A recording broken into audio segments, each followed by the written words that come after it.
Salud, amigas y amigos de La Iguana Televisión. Hoy vamos a conversar con Ana Cristina Bracho. Ella es abogada constitucionalista egresada de la Universidad del Zulia, con un máster en la Universidad de Caen de Baja Normandía, Francia. Y con ella queremos hablar acerca del tema de la responsabilidad de proteger, que es un planteamiento que se ha venido haciendo por parte de voceros de la extrema derecha venezolana durante los últimos tiempos y específicamente, más recientemente, por el diputado Juan Guaidó. Entonces quería, Ana Cristina, que muy brevemente nos explicara en qué consiste esto de la responsabilidad de proteger, también conocida por el R2P, y si esa doctrina no es antitética respecto al principio de autodeterminación de los pueblos que había venido rigiendo a la comunidad internacional, al menos en la letra, a partir de la Segunda Guerra Mundial.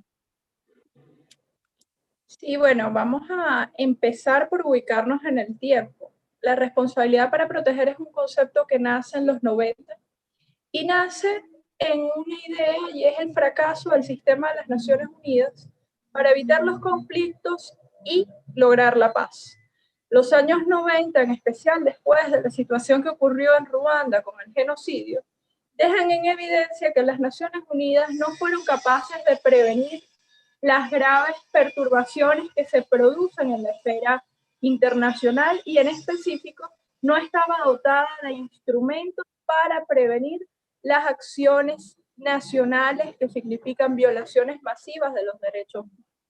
Ese es un discurso que a partir de ese momento va a trabajar mucho al comienzo del 2000, 2001, Kofi Annan, para buscar una manera en la cual se rompan las tradicionales limitaciones del derecho internacional. Recordemos que el derecho internacional está basado en el consenso de los estados, en la soberanía. El estado decide hasta dónde permite que otro entre en su dimensión de poder. La responsabilidad para proteger dice no.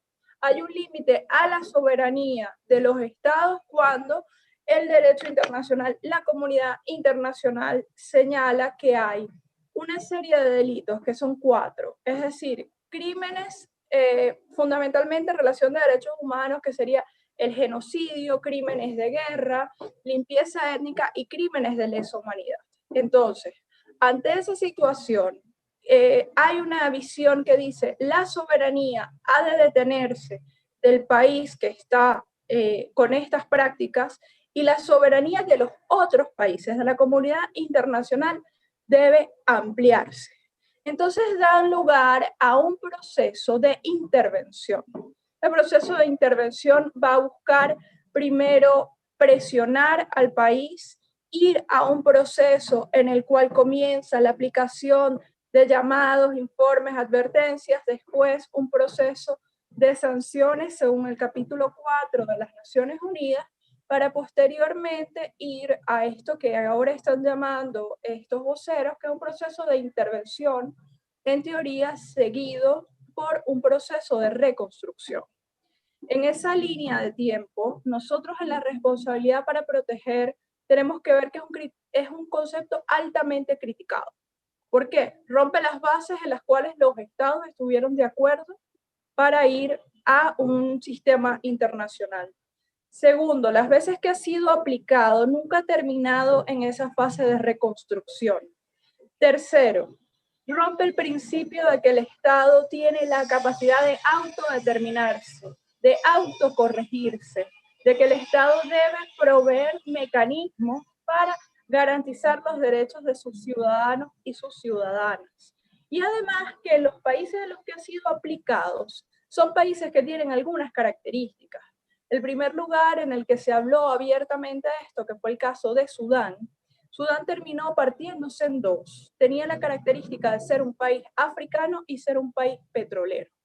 La responsabilidad para proteger suele ser aplicada a países del sur y petroleros, no aplicándose en otros conflictos en los cuales se ha solicitado, pues que no tienen estos intereses estratégicos o que están aliados, porque como es un concepto de presión, va a determinar de quién tenga la opinión pública favorable, la opinión diplomática quizás de esa comunidad internacional, hacia dónde se aplique. Y si me lo permites, hay una frase que se utiliza en doctrina que es muy clara. La responsabilidad para proteger es una falacia, porque significa salvar de la asfixia estrangulando. Porque si yo tengo un país que sufre problemas de derechos humanos, hay crímenes de lesa humanidad, crímenes de guerra, procesos de limpieza étnica o incluso genocidio, no es por la vía militar y armada que la situación va a mejorar. Las guerras son en sí mismas un proceso masivo de violación de derechos humanos y de colapso de las prerrogativas de los derechos humanos. Entonces ahí entra ese juego. ¿Es esto una vía para proteger derechos humanos o es una vía neocolonial de redistribuir el tablero internacional? Ahora, fíjate, en Venezuela se ha planteado esta como una de las tantas opciones, esas famosas que están sobre la mesa, ¿no? Y hasta qué punto Venezuela reúne algunos de esos requisitos que se plantean en la doctrina para invocar la responsabilidad de proteger. Y aquí quisiera que lo conectaras un poquito con el informe presentado por este grupo de Naciones Unidas, en la que ya se habla concretamente de crímenes de lesa humanidad y de violaciones sistemáticas a los derechos humanos. Bueno, el tema es que la responsabilidad para proteger como un concepto excepcional es también el resultado de un camino que se va a basar en la construcción de varios consensos.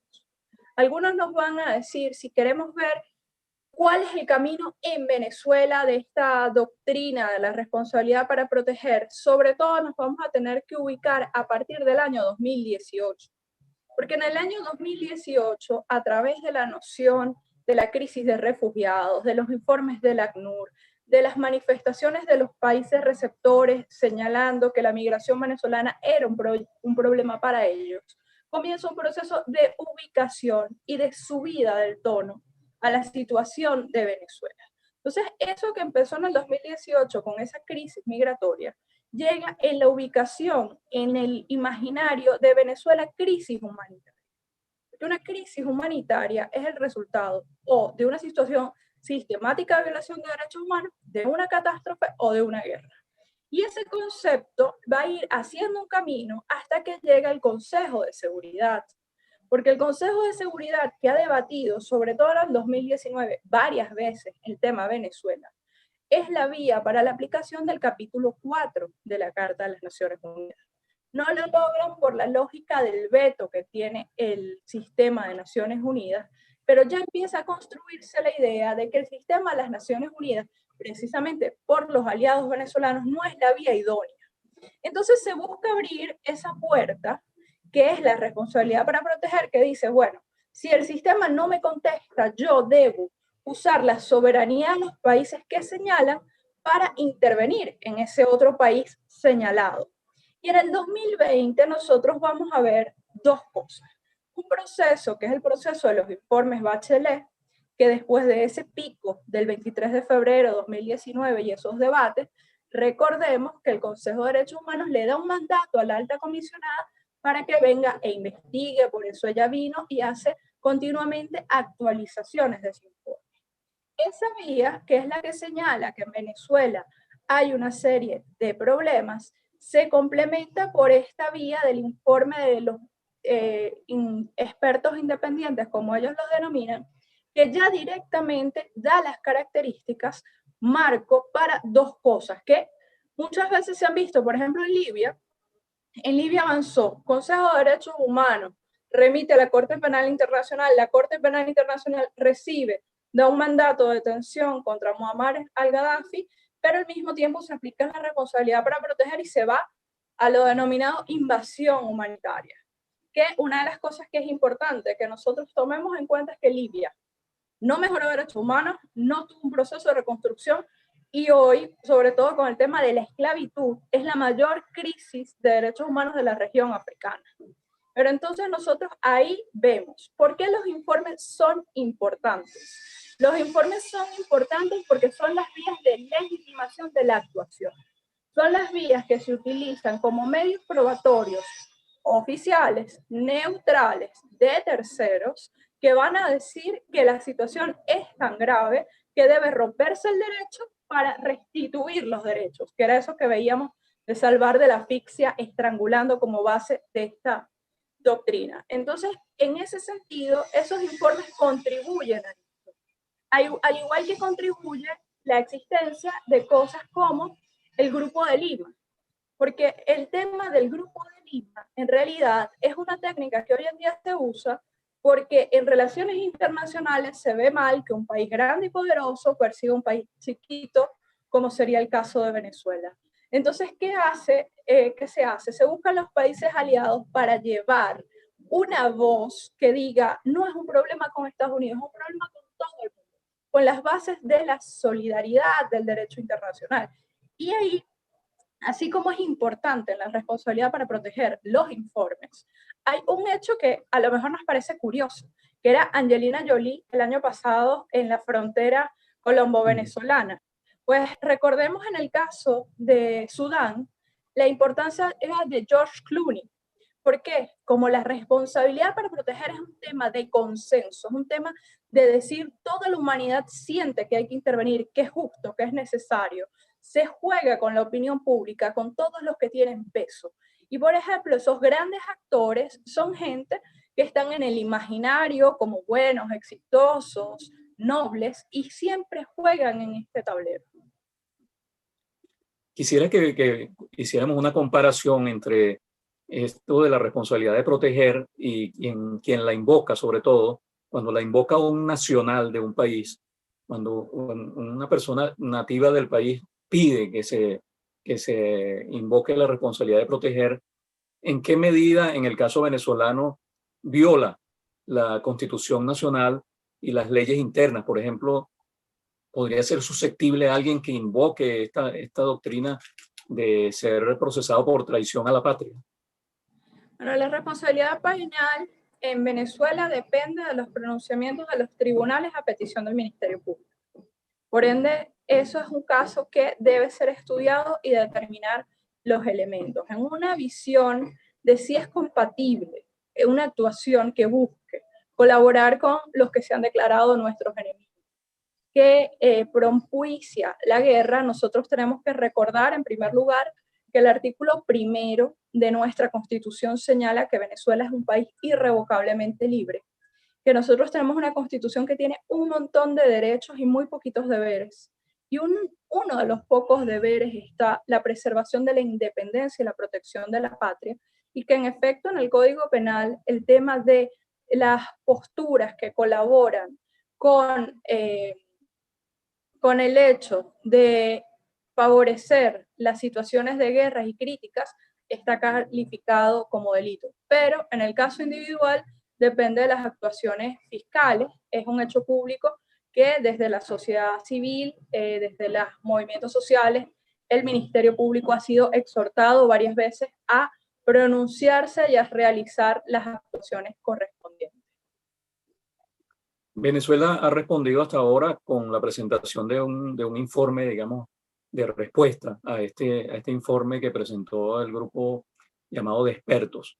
¿Te parece que esa es una estrategia acertada? ¿Habría que hacer algo más? Nosotros tenemos que saber que los derechos humanos son un concepto muy particular, en el cual las obligaciones, o sea, lo central de los derechos humanos para uno como ciudadano son cuáles son las prerrogativas, pero en el mundo del derecho internacional, del derecho en sí, lo fundamental son las obligaciones. El informe de Venezuela quiere decir, yo estoy cumpliendo mis obligaciones en materia de derecho internacional.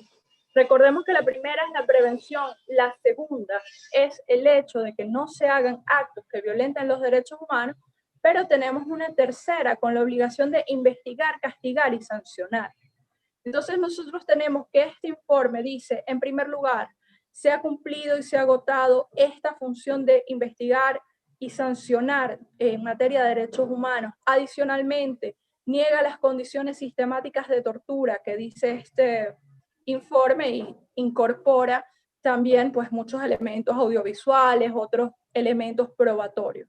Es importante porque el debate debe darse, Venezuela debe defenderse, y estos informes, sobre todo en la medida que logren tener un eco, por ejemplo, en el alto comisionado, a quien ya fue oficialmente presentado, y se incorporen a los eventuales procesos administrativos y judiciales en el espacio internacional, van a tener importancia. Ya para concluir, te quería preguntar, quería que hiciéramos una comparación, suponiendo que Venezuela fuese susceptible de aplicación de la responsabilidad para proteger por esto que señala el informe.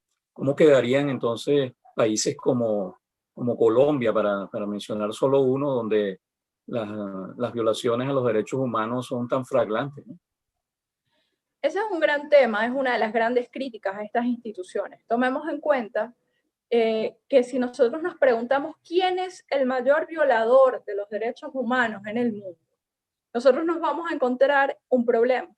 El problema es que los derechos humanos tienen un núcleo duro que se defiende porque todos los países están obligados a defender, pero fuera de esto están obligados en función de los tratados que ratificaron. ¿Por qué esto es importante? Porque cuando nosotros vemos quiénes ratifican tratados, los ratifican sobre todo países del sur, porque nosotros somos países jóvenes que nos condicionan la ayuda internacional, los préstamos, la inclusión en los espacios del desarrollo por estas firmas. Así de entrada, el sur formalmente, jurídicamente, siempre va a violar más derechos humanos que el norte, porque el norte firma menos tratados, entonces tiene menos espacio. Ahora, el tema de la responsabilidad para proteger, como nace como un proceso de opinión pública, es como si nosotros tomamos el mundo y ponemos un dedo y le dicen a la gente, miren todos hacia ese lugar. Eso no quiere decir que las violaciones no ocurran en otros espacios. De hecho, por ejemplo, Serge Halimi, quien es el editor fundamental de Le Monde Diplomatique, hace ya un par de años estudiando la guerra de Kosovo, nos decía, nos explicaba que todo eso nace con poner las cámaras en ese sitio. Las cámaras que muestran eso y ocultan otras cosas. Cuando nosotros vamos al gran mapa, la situación de derechos humanos en el 2020, se recibe la crisis migratoria más grave desde la Segunda Guerra Mundial. Y una crisis migratoria que está caracterizada porque la población migrante es recibida en el Mediterráneo y en Estados Unidos en condiciones genocidas casi. Vemos todo esto de la esterilización forzada y todo esto moviéndose. Toda esta situación de la pandemia. Es decir, el mundo en cuestión de derechos humanos está mal. Nosotros tenemos la que tú me pones de ejemplo, la situación de Colombia. En Colombia tenemos una situación bastante paradójica, porque Colombia tiene abierto una evaluación, un examen preliminar ante la Corte Penal Internacional desde el 2005, fundamentalmente relacionada con el tema de los falsos positivos y de Uribe. Un fracasado proceso de paz que nos lleva a una práctica permanente de masacres enteras de pueblos, de poblaciones, pero el mapa no está allí. Por eso es que cuando nosotros decimos responsabilidad para proteger, porque mira hacia donde hay petróleo. Porque no significa que en el mundo no haya habido, por ejemplo, una gran indignación por el caso de los normalistas de México. Es un buen ejemplo de un caso que conmovió masivamente a la opinión pública mundial, la situación de México. Pero la situación de México no es vista desde la responsabilidad para proteger, es vista desde la responsabilidad del Estado. Y le dicen, Estado, resuelve, meta presa a la gente que hizo esto, y si no nos vamos a los espacios de tribunales, en un campo en el cual la soberanía, el respeto y la legalidad de México son respetadas. En Venezuela, ¿por qué pasan estas cosas? Además de todo el interés geopolítico, estratégico, todo este tema, nosotros vamos a ver, sí, responsabilidad para proteger en el discurso de la oposición, sobre todo desde el 2018. Construcción del escenario de la responsabilidad para proteger, hay varios pasos. Uno, en el tema que venía desde hace mucho tiempo con la Corte Interamericana de Derechos Humanos diciendo Venezuela gran país de la impunidad, Venezuela país sin derechos humanos. Después, 2016, la Cámara en la salida de la frontera por Colombia en el Táchira. Y ese gran hecho de la palabra crisis humanitaria. ¿Por qué Colombia no y Venezuela sí? Tomamos la prensa, en Colombia hay problemas, hay masacres. En Venezuela hay crisis humanitaria. La crisis humanitaria es otro concepto. Es un concepto de situación que hay que detener, cueste lo que cueste, e incluso si el pueblo no piensa que existe y no quiere cambiarla. Así es. Bueno, le doy las gracias a Ana Cristina Bracho, abogada constitucionalista, por esta explicación sobre la responsabilidad para proteger. Ana Cristina es una muestra de que la generación de oro de Venezuela no solamente es del deporte, también es de muchos otros campos de la actividad humana.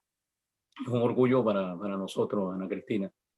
Bueno, le doy las gracias también a nuestro equipo técnico encabezado por Emilio Laperuta. Y a ustedes, amigas y amigos de La Iguana Televisión, los invito para que se suscriban al canal de YouTube y también a que le den a la campanita para que tengan así las notificaciones de estas entrevistas y de los demás. Y será entonces hasta la próxima vez.